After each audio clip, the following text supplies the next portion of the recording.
Hey there, Pastor Al here on this Wednesday. Thanks for joining me. I appreciate you spending time with me today and letting me share some wisdom from the Word of God. And wisdom is going to be our key word today as we look at the Word of God for just a few moments. I think today wisdom is something that we seek after, certainly, but I think more apparent for man today is the seeking of knowledge. And knowledge is good. I mean, for us to know things is good, and for us to use that knowledge, of course, is probably the utmost thing. And the Word of God talks about knowledge. It talks about understanding. It talks about wisdom, and really those three things kind of run hand in hand. They aren't separate necessarily, but it's a progressive type of thing. And in Proverbs chapter 9, verse 10, it says this: "The fear of the Lord is the beginning of wisdom, and the knowledge of the Holy One is understanding."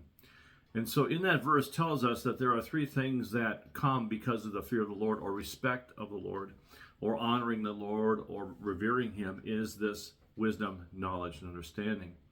And I'll tell you that Paul says in the New Testament that in the last days, knowledge will increase. That means that man's knowledge and his want for knowledge will increase. And we find ourselves today in a place where we seek after knowledge, and we ask the question, why couldn't we do this, or can't we do this? And the question should really be, should we or shouldn't we do this?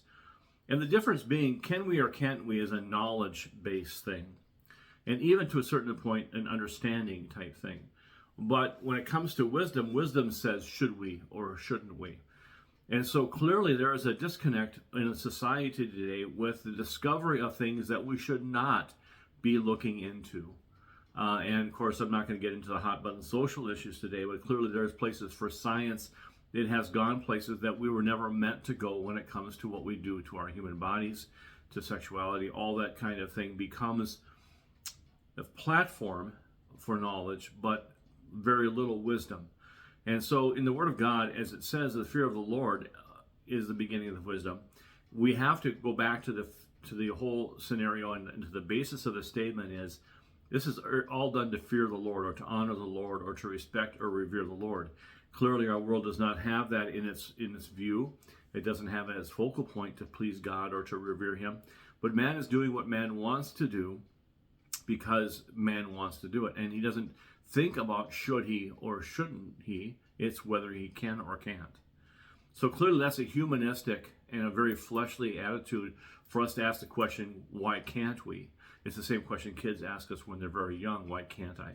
No, it's not whether you can or can't, it's whether you should or shouldn't. So I want to give you just a quick little hint to put wisdom, understanding, and knowledge in correct relationship. And actually, it's actually in reverse order. Knowledge, if you want to put a definition behind knowledge, is the accumulation of facts. Getting knowledge of something is reading about something and learning about facts. Understanding is about putting those facts into our comprehension. Well, I can read the Bible all day long, or any book all day long, but if I don't comprehend what I'm reading, it does me no good. Even people who are very young, who are learning to read, can maybe sound out the words they're reading, but we always measure comprehension, what we're willing to maintain and retain in our minds as the thought behind the words. And so clearly knowledge is good. Understanding is even better. And yet wisdom is the application of knowledge and understanding. So if you want wisdom today, you're going to have to know the Word of God.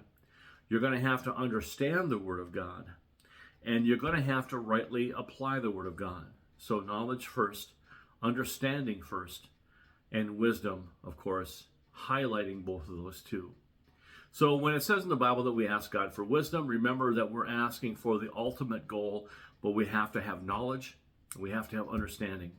You have to know, or you have to be able to access the information, understand the information, or comprehend it, and then apply it correctly.